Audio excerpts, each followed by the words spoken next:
Hello and welcome to the 1895 podcast with me, Thomas D. And me, Rob Cockerell. Rob, we're back here in the UK. Last time we spoke, we were just getting ready for our Helium Super Summit, and fast forward to this episode and it's complete and we're back home. I know, it just seems like it comes and goes so quickly, doesn't it? It certainly does, especially when we had just really got back from our CO2 summit in Denver just a few weeks before. Yeah, exactly. And isn't it cold now as well? Especially coming back from Texas. Yeah. What do we have there? A pleasant 34 degrees C. I was complaining about the heat, but now I wish I wasn't, because I was Baltic back here, isn't it? Oh, it was. And do you know something else I loved, Tom, in the last episode? The little sound that you put on the... Don't know who spotted that, but it was a nice subtle nod to what we were up to just the day before we recorded that, wasn't it? Our Formula One weekend, or just day, but yeah. Fantastic, wasn't it? But we're back here recording the podcast, and as usual after our events, we're going to look back on some of the highlights, some of our best bits, I guess we can call them. But this first episode, we're going to do it a little bit differently to what we normally do with our events, and in this episode, we're going to look back on that panel session, which we so often do, but this one was exploring the state of exploration startups, wasn't it? It was, yeah. I mean, if we're talking about taking the temperature, then this is certainly a hot topic where helium is concerned. And a hot topic, not always for the right reasons. I think we have to put that out there, and it's something that I was keen to acknowledge on the day when we did this. You know, sometimes the newfound helium exploration is viewed with cynicism. So we tried to use that pod session, to cut through that, to get into the fundamentals of each of the players and what they're doing in the space and how they can, I guess, dispel some of the cynicism or the myths. And I must say there were some tough questions put to them from yourself and from the audience as well, and they all navigated them well enough. They did. I felt they really delivered, and I felt we did put some of those issues to bed, which is great. And it's good for me up there on the stage to look across the room and just see I think the sense of belief that was being distilled in the room. So yeah, it's great. Yes, well, I think that's enough from us for today. Let's get into this panel session on the state of exploration startups, shall we?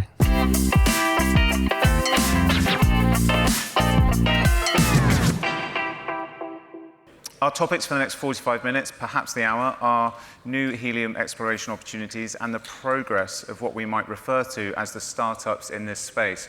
Or are they really the startups? That's the question.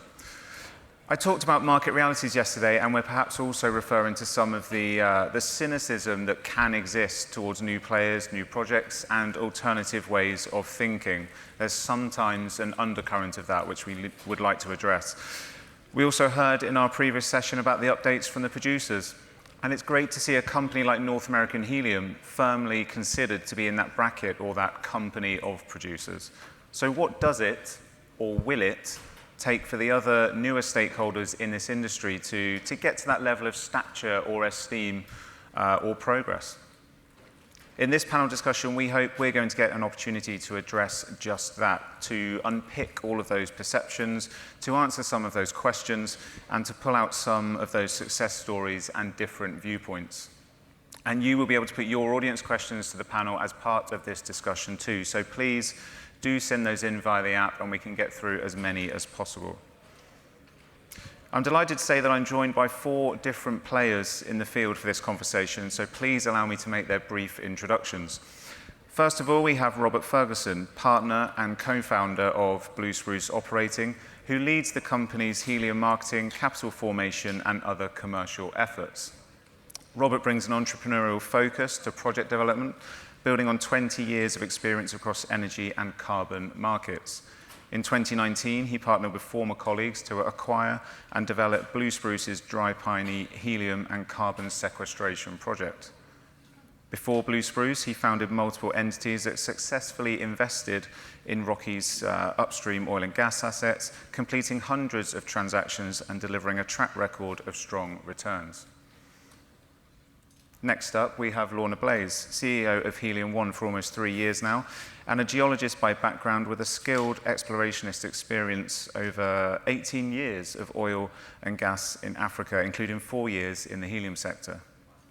Lorna has successfully led HeliumOne Global through its 2023-24 drilling program in the southern Rukwa Basin in Tanzania, which delivered the highly significant Itumbula West 1 well that flowed up to 7.6% helium during the test phase.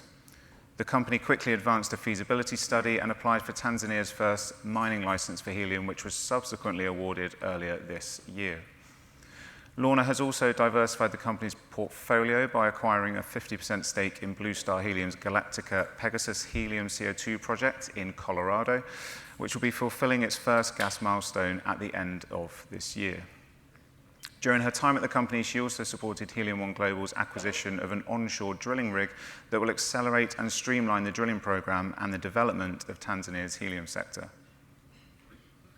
We also welcome Nicolas Pelissier, co-founder and president of 458 Energy, a startup specializing in the exploration and production of eco-responsible industrial gases, helium and natural hydrogen. Nicolas holds a double master's degree in geology and petroleum sciences and started his career at Total Energies, where he spent 11 years in charge of oil and gas exploration and development projects. Following an increased awareness of current environmental issues, he co-founded 458 in 2017 with the ambition of using his skills for strong entrepreneurial actions to serve the ecological transition.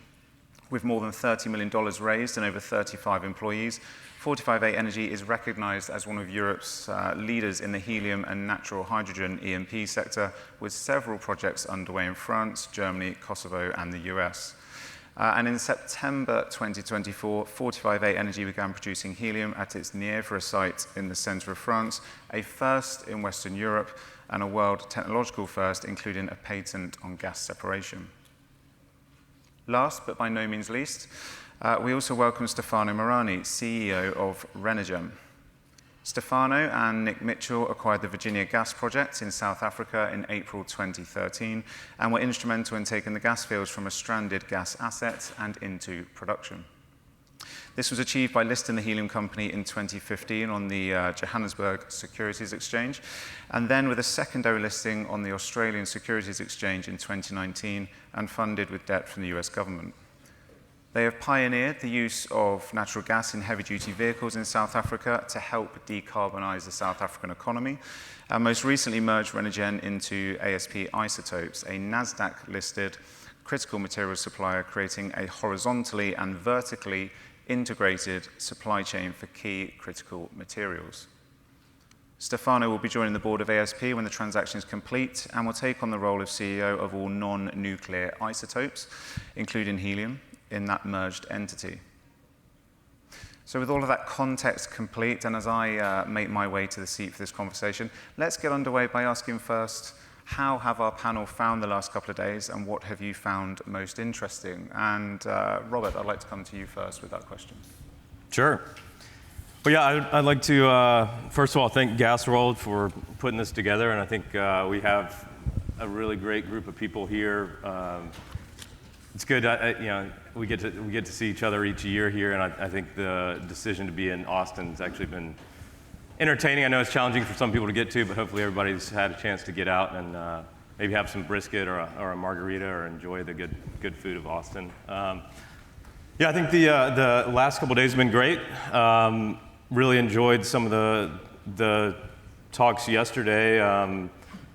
Kevin did a great job with Messer here, and I think you know, immediately probably should have been taking pictures of the slides with the green and the red and the detailed explanations of helium shortages and, you know, very important information. But the slide with the dog, with the LNG, and then the flea on the end, that is the helium business related to the LNG. I immediately take a picture and send to all my partners and coworkers here. So I think our project in Wyoming, in the Green River Basin, adjacent to ExxonMobil, you know, there's 40 years of production there.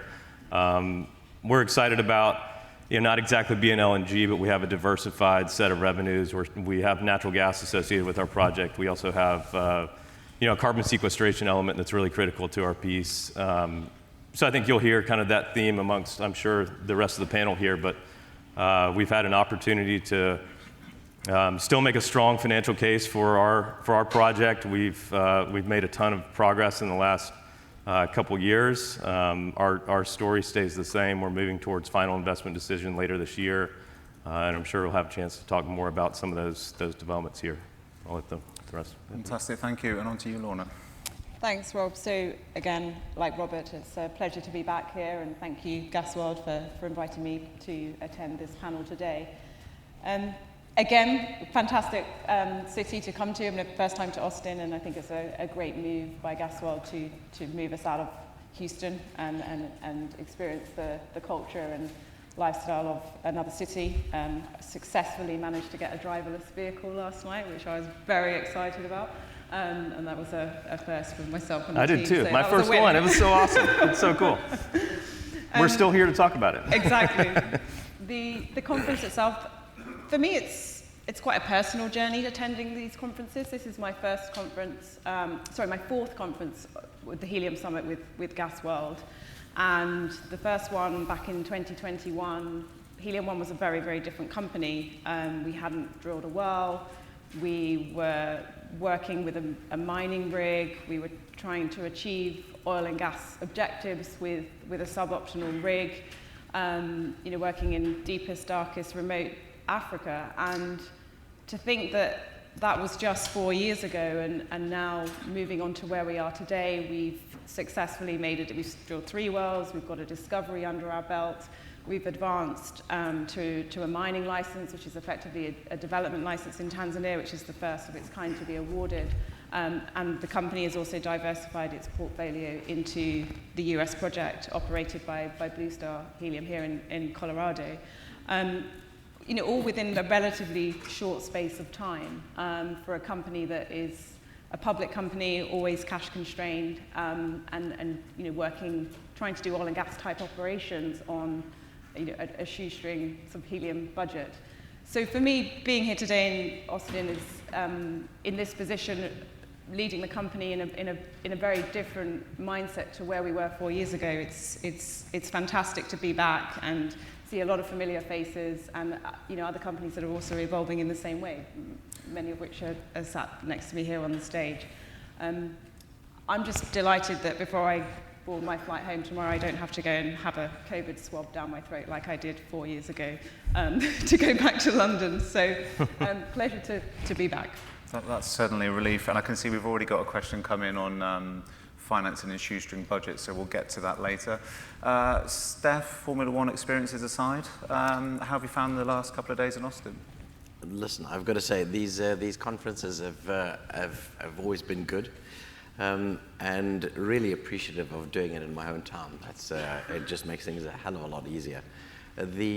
This conference, I think, stands out from many of the previous ones in the sense that this time around I found it a lot more focused, a lot more content-driven. I suppose also with the whole BLM situation now out of the way, the content is a lot more focused around the industry itself, whereas before I think that there were a lot more sessions, and it just felt like a very, very long conference for something that could have been condensed. And I think that blend was struck perfectly in this one. Lots of really good content, lots of really good presentations all around by all of the speakers so far. I've got to say, this one has been very, very nicely handled by your team. Well done. Thank you. No pressure to keep that going then. And Nicolas, your thoughts? Yeah, actually, I'm fully in line with all what has been said by my colleague. Nothing really more to add. I think it's really the occasion to have a strong insight on the helium market and helium global sphere, let's say, because it's not so easy to navigate this market, as all of you know. It's not a price which is clearly noticed on market, public, and so on. So it's always good to have a clear insight, see how things are evolving in various regions, and it basically feed our reflection about our strategy, how we can differentiate ourselves in this market, especially in the oversupply we are encountering right now. So as a startup and as a young company, we have to think about and try to find some solution to differentiate ourselves. And this is the best place to have this reflection and to test directly our ideas with colleagues, with peers. And yeah, I really like being there in the Helium Summit. Is always a very good moment for us. Perfect, thank you, and perfect. You've teed me up for my first real question of this panel. So, on the subject of differentiation, I'd like to ask each of you very briefly, if we can, can you outline how your approach to helium exploration differs, perhaps, or not, from other or traditional pathways? So let's come back around this way. We'll start with you, Nicolas. Yeah, I mean, 458, we are mainly focusing in Europe. I think it's one of our differentiation in exploration. We want to set up exploration very close to the consumer in Europe and for Europe mainly. The company has now a bit more than 3,000 square kilometers acreage, so a bit more than 750,000 acres. In 4 countries, 4 projects in France, 2 in US, 2 in Germany, and 1 in Kosovo. And yeah, we have already a discovery in the northeast of Germany that we will put in production in June 2027. It's a half BCF, which has been discovered and proved and certified. And that we are now finalizing the financing of the project and moving forward. So it's a really exciting moment for us. It will be the first industrial production for 458 and also the moment where we will be fully profitable. We also just did last month 2 discoveries in France with 2 exploration wells, one in the center of France and one in the eastern part of France. The discoveries are under investigation right now. The well testing, the production tests are currently ongoing, and with very good results in terms of flow, in terms of helium concentration. So it's a very exciting moment for us. And also we are moving forward with our other exploration projects, mainly focusing on natural hydrogen, like in the southwest of France when we are in partnership with ENGIE, or in US where we are in partnership with H2O, a UK company. We are also in the process of a large fundraising. We raised a bit more than $49 million since the beginning of our journey, and right now, before the end of this year, we should add 30 million more to feed up our development. And we have also a fundraising specifically for our project in US, which are very promising, very close to the ITERA asset for natural hydrogen, and which is ongoing as well. And with, for the first time, a major oil and gas player, we ask us to farm in the project. So very exciting moment as well. We develop also some recycling activity for third party in Europe. So the idea is to go directly in the manufacturer when they are using helium and putting it in the atmosphere after use, to recover this helium, to buy them where initially they are just lost, and repurify it and re-put it on the market. So create a circular economy for helium for third party, like services. And this is something that we start in 2024, and now it is accelerating a lot. I mean, we'll multiply by 3 the revenues this year compared to last year. So busy, but a lot of good news anyway. Fantastic, a lot of encouragement there. I think you may have answered some of my future questions as well, but Steph, let's come to you. How do you kind of differentiate yourself? So firstly, with regards to the exploration, I think we've already got an inordinate amount of acreage sitting at 187,000 hectares.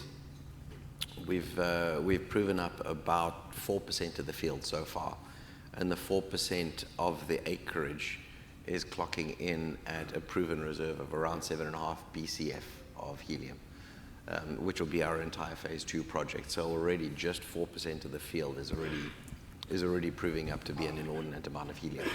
The next steps from here are we're fully, through the merger with ASP, we're now at the point where we've got the equity for the project and we've secured the debt. So it's really a case of going through the motions of completing phase 1, getting the ramp up on phase 1 done, and then commencing construction on phase 2, which, all things being equal, we're anticipating that phase 2 should be up and running probably probably around 2030-ish, somewhere around there. But from an exploration standpoint, it's now a case on where we're starting with an entire seismic campaign on the remaining 96% of the field, and then determining exactly how much of the contingent and the prospective resources we can really bring into the proven category. And to give you an idea and a feel for it, based on the preliminary data that we've already observed, we're anticipating that the contingents and the prospective resources are somewhere in the region of a cumulative of around 60 BCF of helium, and that's just on our acreage in the Free State alone. So there's a lot more exploration that can be done. The question is, how much of that do we really necessarily want to do? But we'll take that one step at a time. Now it's just a focus on getting production up, completing the production drilling, and then obviously getting underway with phase 2. So that's where we are at the moment. You'd asked about differentiating ourselves. I suppose the key over there is that with the joining of forces of ASP, we've always seen ourselves as a vertically integrated player, and we've got two primary products that we produce with 4 vertical pillars in the Renergen project, and that was obviously LNG on the one side, which we're selling domestically into an energy-starved economy. So we're capable of achieving about between $16 to $18 per MMBTU domestically, which is a significant premium. And then on the helium side, the helium is obviously part of this discussion. I think where we differentiate ourselves now is by joining forces with ASP. There's an entire array of critical materials, not just helium, but now we go right across the entire spectrum with ultra-high value commodities that in many cases fetch price tags of in excess of $25 million a kilogram. So we've really widened the entire spectrum of what it is that we bring to the table, and that allows us to have very deep and meaningful conversations with a number of parties that if you're coming with just a helium offering, you wouldn't have been able to do before. Okay, thank you. Lorna, we obviously had HeliumOne on this stage for a great number of years. In fact, I can remember way back in 2013, I believe, we heard from HeliumOne. Very briefly, what's your elevator pitch in 2025? Yeah, so I touched on this a little bit on the last question. We are the primary helium explorer in Tanzania, and that has always been sort of the primary focus of the company when it was first set up 10 years ago. And I think for the company it was a slow start. Doing things in Africa is cumbersome, it's difficult, it's challenging, and it's slow. And it takes patience and resilience and consistency to see projects through across many industries and sectors, not just helium. And I think for the company to sort of overcome those challenges in the early days of understanding which ministries helium licenses were going to sit under, various nuances like that, which are very frustrating when you're a company you just want to get going with your projects, to then be in this situation quite quickly in the last 3 years. We feel that we've tried to work exceptionally hard to make up for lost time, and to be in a position where we're on the cusp of development and production in Tanzania is a huge milestone and a huge step forward for the company in moving towards that next phase of being a developer and a producer for helium. However, notwithstanding the challenges I just touched on, it is costly. You always have logistical challenges. You have supply chain challenges. We always say internally at HeliumOne, every time we're planning to drill a well or do an operation, it's effectively a logistics project. It's a 6 to 9 month logistic project with a hole in the ground at the end. And actually, the drilling part is the easy part. And I think that sort of brings it into context that there are lots of challenges along the way, notwithstanding also doing it in an industry that's also new. It's also niche. No two helium projects are the same. Each and every one of them has their differences and their challenges. So late last year, as a collective board, we decided that we'd submitted our mining license application off the back of the discovery, but we had no idea on how long it would take to be awarded through the Tanzanian government. This was a learning process for them. It was an educational process for us to sort of talk them through what we were trying to achieve here. We actually operate under the mining jurisdiction in Tanzania, not the energy and oil and gas sector. So there was a whole sort of educational purpose to it. And we wanted to diversify our portfolio. We wanted to spread that risk. We were keen to move the project forward, moving into development, ultimately production, but we just didn't know how long that would take. So we reached out to, we screened a number of global helium projects, and pleased to say that we subsequently successfully farmed into 50% equity of the Blue Star project here in the US, which will be coming on stream at the end of this year for helium and also CO2. So for HeliumOne, that was a huge leap forward to be able to diversify our helium portfolio across 2 continents, 2 very, very different projects. Logistics in Tanzania is 6 to 9 months of planning. Here in Colorado, preparing a pad is a matter of days, a couple of weeks at most.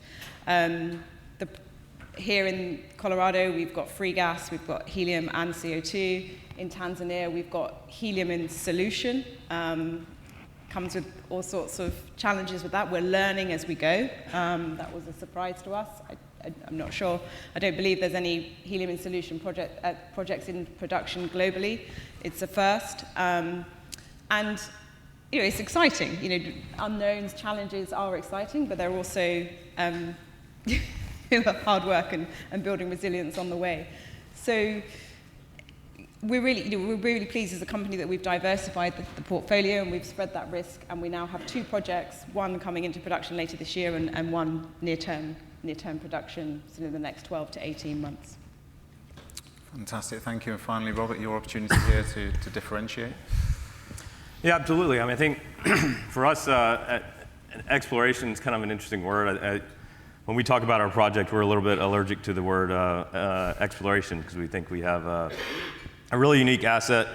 As most of you are familiar, the LaBarge platform in the western part of Wyoming in the Green River Basin is an enormous accumulation of gas. It's one of the largest conventional structures in North America. There are hundreds of trillions of cubic feet of natural gas in this structure, and don't make me convert that to cubic meters. Can't do that on the fly here, but a lot of gas in place. I mentioned almost 40 years of safe, proven production at very high volumes, consistent helium sales. So you say that and you go through.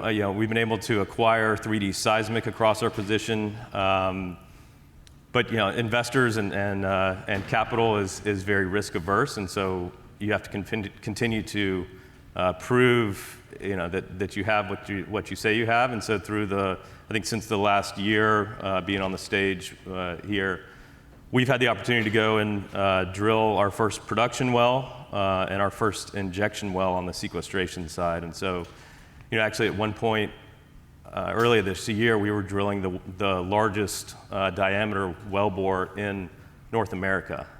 So these are huge wells. They're very deep, 17,000 feet deep approximately. Significant capital investment. We've had great support from partnership with JAPEX, the U.S. subsidiary of JAPEX, and a few of their attendees here as well. So moving through drilling the first production well, drilling the first injection well, we've been able to go out and take that and go to third-party reserves. We now have over 30 BCF of proven reserves associated with our first production well. And these aren't appraisal wells. These aren't small well bores. These are real. It'll be one of 9 production well bores that flow into our gas plant. And so these are critical moves that we are making to de-risk and prove that, hey, our core calibrated petrophysical model that's tied to our 3D seismic is real. We can back that up. We have real helium concentrations, and all that feeds into our third-party reserve engineering. So, I think that's what has put our investors at ease and is helping us get closer to final investment decision this year. And just as a reminder, we're working through really 3 seasons of construction once we hit final investment decision. So, into 2028 is our online date here, and so our project is really an execution project, and that doesn't come without its own risks. A little bit different from exploration, but it's it's, as you mentioned, logistics, right? It's the ultimate logistics problem. So it's a blocking, tackling, execution problem. And so that's what we're really laser focused on. Fantastic, thank you. Now I've picked out some words here that we've just heard in the last 10 minutes. Resilience, meaningful, contingent, proven production. So this is teeing up my next question, really. I referenced North American Helium earlier, having moved into that producer bracket that we heard. For anyone in the room that's in any doubt whether you're a startup or not, whether it's meaningful or not, what needs to happen for you to be seen in that same bracket? How do you de-risk and build confidence in the marketplace? Appreciate that's a slightly loaded question. I'm not sure who wants to go first. I feel like I'm going to come to Lorna first.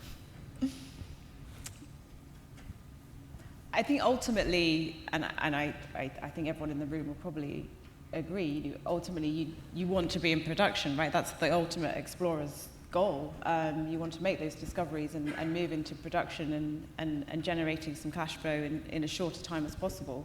The time frame on that obviously varies from continent to continent, country to country, project to project, some of the reasons I've just alluded to.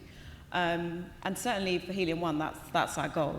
The project in Tanzania has been a long time coming, and to be able to bring that at this advanced stage of development, we'll be doing some further testing later this year, with the hope to fully understand, move us up the resource classification into that all-important reserves bracket that's just been mentioned.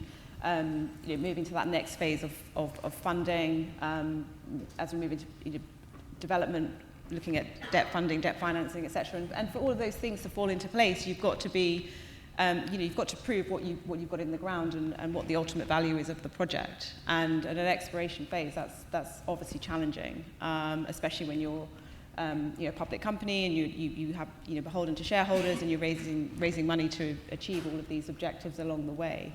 But I think it's demonstrating that, and that was another reason for HeliumOne diversifying into the US and into a project that was near-term production and near-term revenue. I think ultimately that's where we all want to be, and tapping into that supply chain and establishing ourselves in the helium space.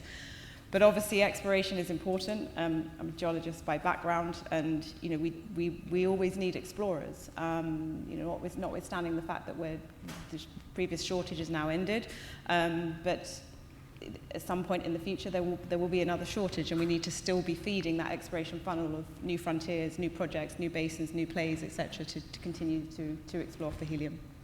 And I think we did hear the view earlier this morning that there's still not enough investment in helium exploration, so that's quite interesting. Robert, your opportunity to answer that. I guess you would say you have built confidence. No, I think there are a few other things. I think I've spoken on as a non-geologist, maybe I've spoken a little bit.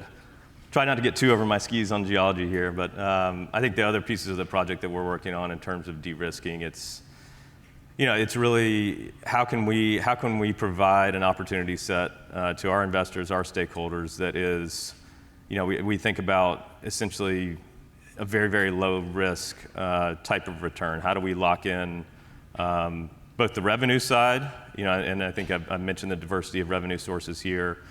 We've been successful in partnering with a number of the majors here to put over half of our nameplate capacity of the 850 million cubic feet a year under long-term take-or-pay contracts. So we're excited about that. We are able to point to very credible counterparties in that with our investors.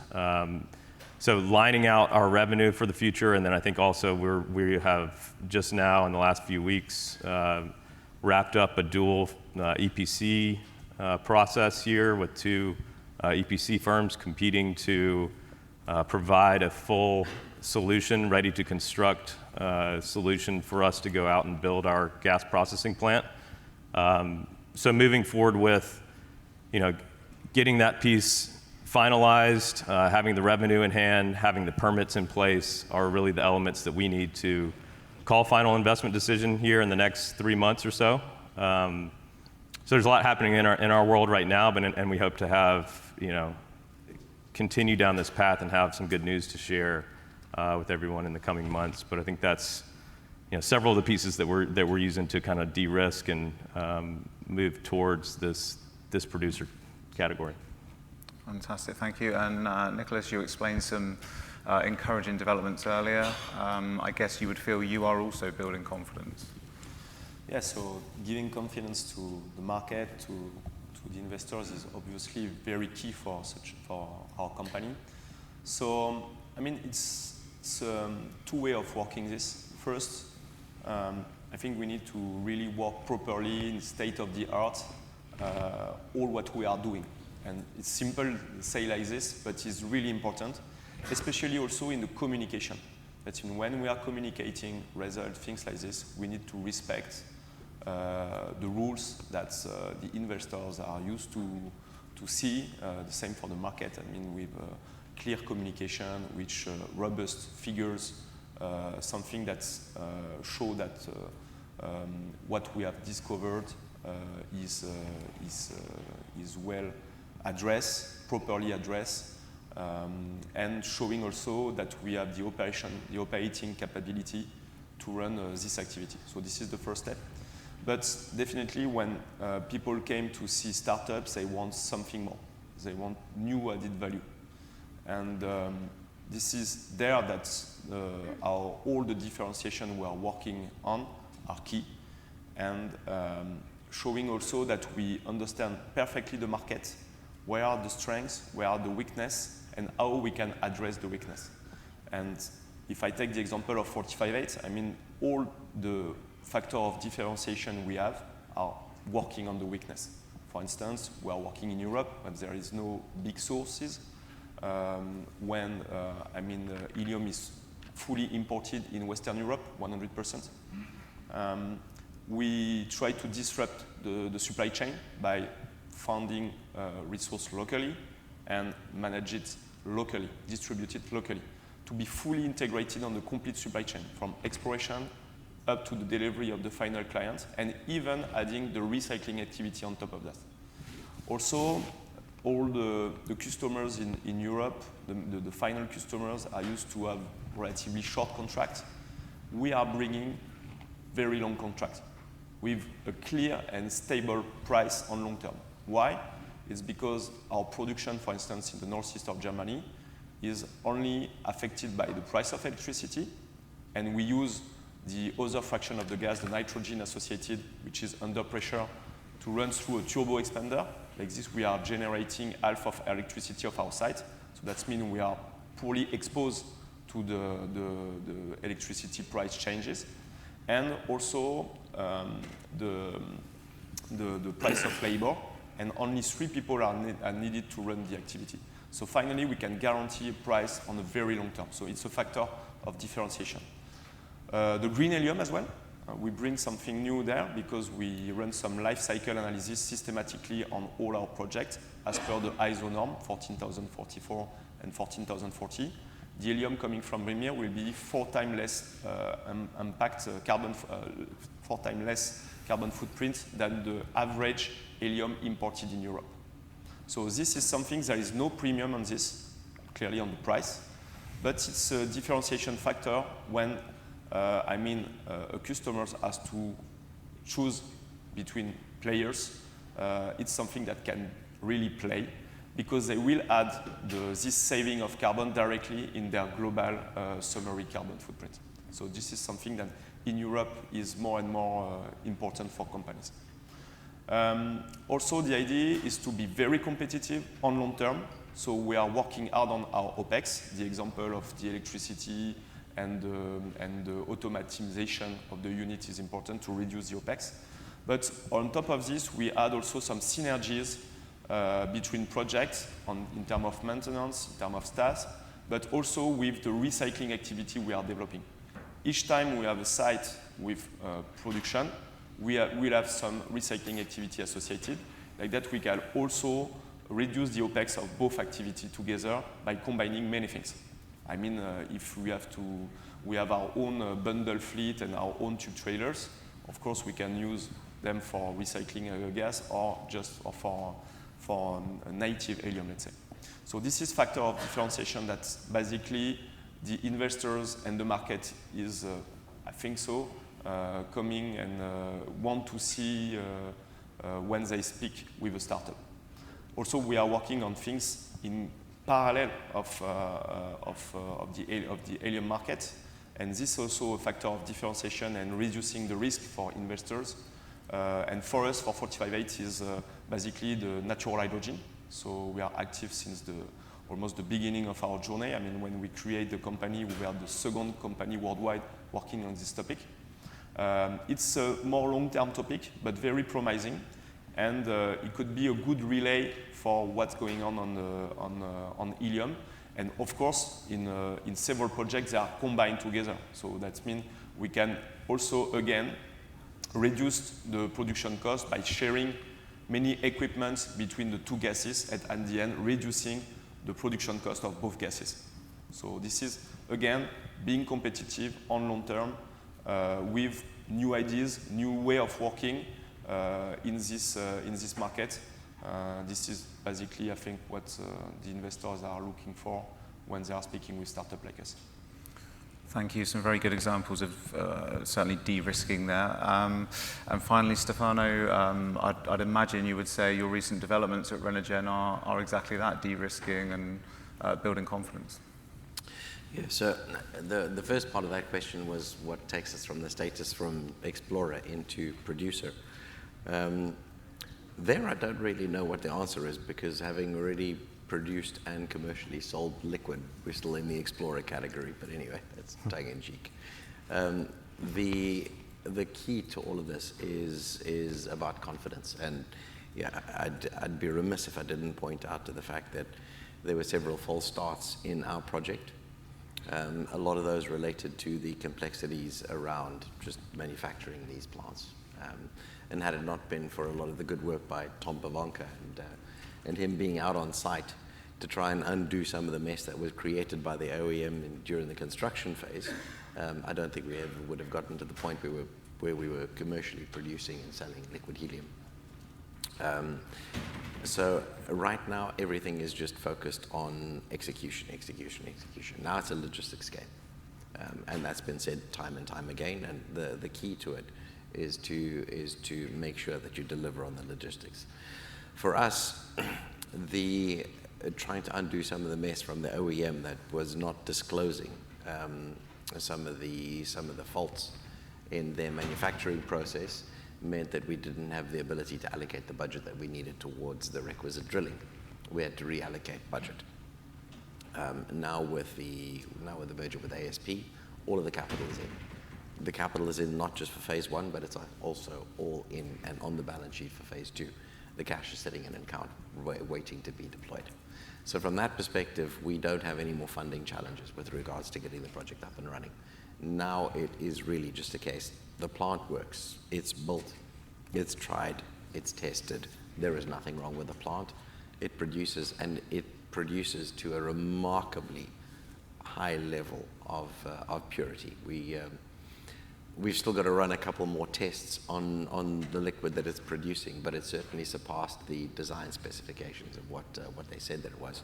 So I suppose there are some silver linings to the pain that we went through. But now it really is just the case on completing the drilling and ramping up to full nameplate capacity on phase one. And that's what's going to build confidence, is just being able to under-promise, over-deliver, and follow through on the plan. That's the key critical next step for us here. I think that's a very good mantra there. Now, let's pause for a few audience questions. I think we've got 5 or 6. We'll try and cap those. I'm conscious of time. We may need to do some quick fire responses to these. First question. Given the current and projected state of plentiful supply, how does a large project secure financing without committed offtake from quality buyers? Perhaps we could just have 2 of the panel to answer this question. Who feels most confident on this one? Lorna, you discussed a shoestring budget. Maybe you could talk a little bit about securing finance. Yeah. So for us, it's very much up until now we've been beholden to shareholder money, going out to investors, doing equity raises, which is hard. But fortunately, we've succeeded.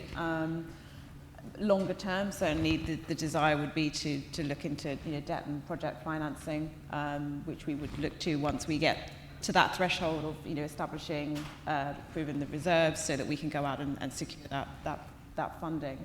I'm sure there's probably better qualified people on this panel to take that a little bit further, but certainly for us, that's our next vision for the Tanzania project is to secure that longer term funding. Okay, let's have one more view on this question. Who'd like to step forward? Stefano? Yeah. So on the debt side, and where it's great to be a single line product. So in other words, going the completely green side and only having helium with other inert gases coming out. That's one side of it, and that's one approach. What we found was that having a diversified approach of multiple business pillars gives lenders a lot more certainty with regards to the overall revenue for the project. And that means that you've got significantly larger degrees of freedom, and with larger degrees of freedom comes the significant benefit that your model is a lot less susceptible to shocks. And so as a result, you typically tend to get significantly better funding if you have multiple business pillars. And this was how we addressed the situation and how we managed to raise the debt funding that we did. And as a result of this, we managed to raise $750 million worth of debt, 12 years, 3 years grace during construction, and at an interest rate about 100 basis points cheaper than the South African government borrows at, even despite the fact that the project is within the Republic of South Africa. And we did this by virtue of the fact that South Africa was at an energy crisis. We capitalized on that. And we use the fact that we've got a very large onshore energy source, and this gives us the ability to diversify the revenue stream, use the LNG as the meat and potatoes, and then the helium as the cream on the top. And that means that when you come in with your helium assumptions from a sales perspective, you can put inordinately large ranges, even right down to putting the helium at zero, and the project is still massively profitable. So our real objective over here is that the model needs to be able to stand on its own across the entire portfolio, and it needs to be able to withstand susceptible shocks, especially if you're going to banks. Banks don't like unknowns, and I'll be honest, helium is an obscure commodity, and it has always been an obscure commodity by virtue of the way that the industry evolved, and I don't think that that's any secret. So because of the obscurity and the opacity around helium pricing and helium as a commodity, banks are very, very scared to just fund a helium project just for the sake of being a helium project. You need to find alternative diversifying streams if you're going to get bankers across the line and get bankers to give you cheap cash.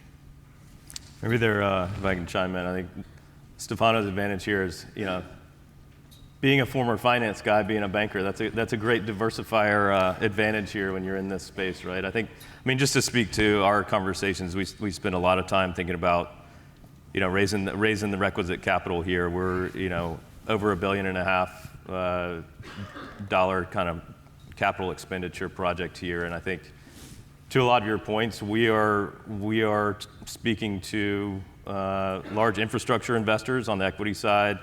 Debt parties that are familiar with building stadiums and highways and airports and LNG terminals. How do you take a commodity like helium and provide certainty around pricing? I think you can opine in a market report that here's supply and demand, here's a market that's been around, here are the proven uses. This is reliable, but I think that, going back to the original question, having proven offtake, having credit quality counterparties has been absolutely critical for us, and I think the specifics of that are very, very important. Of who are you selling to? How large are they? What's their balance sheet look like? Very, very important piece to make these projects that are in their own. Each of these, I think, are very unique. And when you go out to investors, you don't want to be unique. You want to be plain vanilla as it gets. You want to be low risk, and you want to be able to explain that story in a way that doesn't doesn't present as something that's new, that's unheard of. And so I think that has been really the challenge, and it's interesting to hear each of the groups here explain how they're approaching that, because I think we're all up against the same kind of hurdles on that front. Fantastic, thank you. I appreciate you answering those questions. Next question, how has the average cost for drilling a well changed over the last 5 years? Very quick response here, have we seen any sharp increases? I think the easiest way to say is that every single one of us is going to have a completely different answer, because every single one of us has a very, very different set of geology.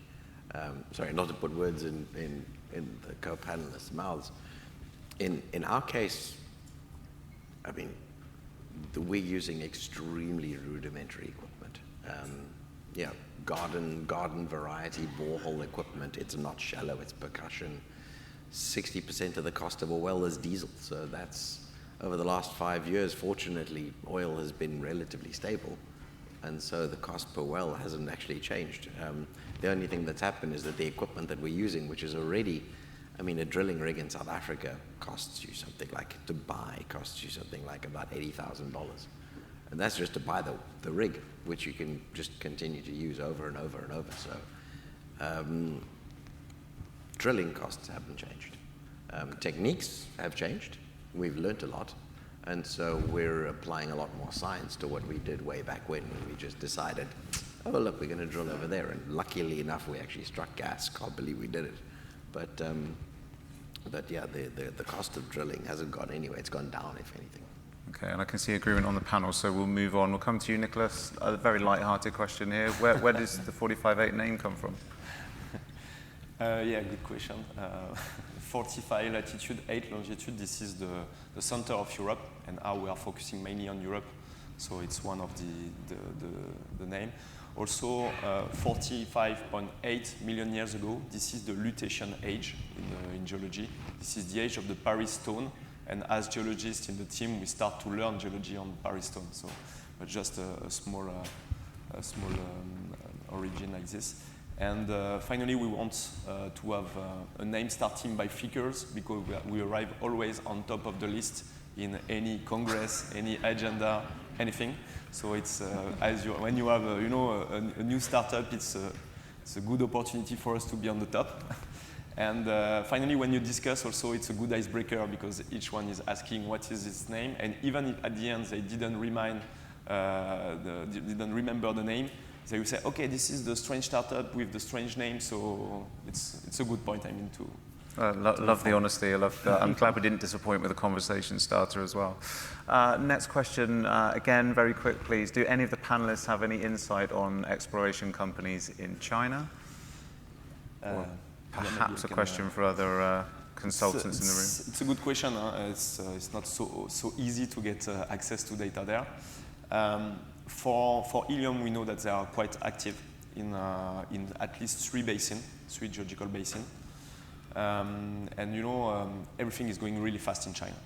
So in Helium, I don't have in that much detail, but I have for natural hydrogen, but it shows a bit the way it's working. 1.5 years ago, we were contacted by PetroChina with the objective to make some partnership on natural hydrogen. 1.5 years after, they are already drilling for assessing the resource in one of their basins. So everything is going really fast in China. Okay, thank you. And I'm going to, in the interest of time, I'm going to combine these final 2 questions, if I may. Can exploration startups make a meaningful dent in helium supply, and where do you see the big opportunities to do so? These questions are referencing that China and the US already seem well supplied, so where's the opportunity? Perhaps we'll have a sort of one-liner across the panel here. Robert? Sure. I think for our project, we are excited about being in the United States, being in an area, as I've mentioned, close to existing, a large quantity of existing helium production with, really in a liquid market. If you think about more mature commodities that are stored and hedged and traded and have more price certainty, there are some key elements to those markets. Storage, liquidity, The number of containers that are nearby, I think, is very important. And I think in the United States, we see an opportunity to add to, very reliable, consistent supply that should be very attractive to buyers and end users. Ultimately, we see an opportunity with the decline in production from the Federal Reserve System, the Messer Reserve System, I guess we should call it. That if you look out in time, in some of the forecasts here, you see 2030 going forward, really you're left with a couple of pieces of supply in the United States. And so we see an opportunity to fill some of that ongoing decline from legacy projects and to add to the again, reliable, consistent supply. Fantastic, thank you. A little bit longer than a one-liner, but I'll Sorry. let you off on that one. Lorna? I'll try and keep it brief. Yes, I mean, again, Tanzania project, regularly get, I'm sure many people do, regularly get emails, when are you going to be selling helium? We're interested in purchasing it. From the medical sector, still the balloon industry, obviously. Admittedly, that part of the world, you're not tapping into the larger markets like you have here in the US. But we certainly see that we'd be ultimately selling that helium to the Middle East, China, and sort of the Eastern world away from, obviously, the US that has its own supply, and some smaller markets within Africa. US project, obviously very different, tapping into the market here and ticking similar boxes to what Robert's just alluded to. Fantastic, 10 thank you. seconds. Steph, a meaningful dent and where? So I come back to the presentation that Rich Brook gave, and I commend him on a really good presentation and making the point. The fact is that it's incumbent on every single one of us in this room to expand the horizons as to where helium can be used. It's not just enough to explore, it's not just enough to bring a project online, it's not just enough to become part of the infrastructure. Every other commodity group has active and meaningful budgets dedicated towards furthering the use of their commodity. And I know that we actively seek out new use cases for helium, and we've got a couple of ideas, and we're spending time and money and resources on developing those ideas so that we create new use cases for helium as a product. And this is probably at the heart of what Rich was speaking about. So I see these areas as being new and exciting opportunities, and certainly something that we're focusing on. And I'd implore everyone in this room to adopt that philosophy and that mindset, because it's not enough just to explore. Thank you. And Nicolas, for you, your take on this. What can you make a meaningful dent, and is that in Europe? Yeah, I think the problem with the helium market is not the reserve. I mean, there is plenty of reserve of helium everywhere. It's more the problem of accessing those reserves. And we need some diversity in sites, in location. I mean, to avoid what has happened in the past, if in case it's happened again. We saw yesterday that there is some room for that in the future, depending on many elements, many factors. And in that context, I mean, for us, Europe was the perfect market. I mean, 100% of helium is imported in Western Europe. Only 1% is, and mainly from 3 countries. 4 if you before the ban with Russia, but it was mainly US, Qatar, and Algeria. So with the philosophy right now to have let's say a better control of the sovereignty of Europe, I mean, considering the European market is key in that way, to have a local production for Europe in Europe. And it's making sense. There is the Critical Raw Material Act, which has been signed in March 2024 by UE Commission, and helium is part of this list, with the ambition to have 10% of domestic production and 25% of recycling by 2030. So this is something that is playing, of course, plenty directly the strategy of 45.8. So it's perfect, but I think it's reasonable. I mean, to not count only on importation right now for a large continent like Europe, with new usage of helium, which are key in AR, in the defense. You know, there is a strong movement in defense in Europe, which are using a lot of helium. So things like this can definitely play, and considering the European market, I think it's a good idea for us. Okay, thank you. Thanks for all of your audience questions. Thanks to our panel for answering them. We'll have one look to the future now. I'm conscious we're overrunning, and I'm sure Rich Brook will call me out on that as well later. I'm going to combine a couple of final questions I had to try and do this very quickly. For each of you, how will you define success in the next 12 to 24 months for your business? And also, what bit of advice would you give to any new entrants in this market? We'll work our way backwards. So, Nicolas. Simply, profitability. That means we will be fully profitable in the next 18 months. We are focusing on this, and it will be the success after 8 years of work for being there. I think it's key to be competitive and profitable in short term. Fantastic, thank you. Steph? Yeah, for us, two main objectives is reaching nameplate on phase 1 and breaking ground on phase 2. Fantastic, very succinct. Lorna? Bringing both of our assets into production within the next 2 years, for sure. Having some revenue, which is always a big step forward, and remaining opportunistic, you know, diversifying across the 2 continents. As a company, we're always looking for new opportunities. Fantastic, and finally, Robert? Yeah, I'd say our next year is a really critical time for our company. We've been in process here since late 2019 and are very much on the cusp of, as I mentioned, final investment decision, selecting a contractor, beginning construction on our plant, beginning drilling additional wells. So we have a lot going on in the next 12 months, and I think that we're excited about the next time we get to come and present and kind of give an update on where our project is. And I think in terms of, maybe for new entrants advice, as we've learned, I think you hear through the panel, project development and exploration are not for the faint of heart. They're long-term endeavors. You have to have the stomach for the cycles and prices and waxing and waning interest from investors, buyers, et cetera. So I think it's a long-term endeavor, and that's why we're still around and hope to be here in the conversation for many, many years to come. Absolutely, all about that staying power we talked about yesterday and this morning. Well, thank you once again to our panel. I really appreciate them being here and taking those questions. They're not all particularly easy ones to take, so I really appreciate that. You've been listening to Robert Ferguson of Blue Spruce Operating, Lorna Blaisse of HeliumOne, Nicolas Pelissier of 45.8 Energy, and Stefano Marani of Renergen. Let's give them all a final round of applause, please.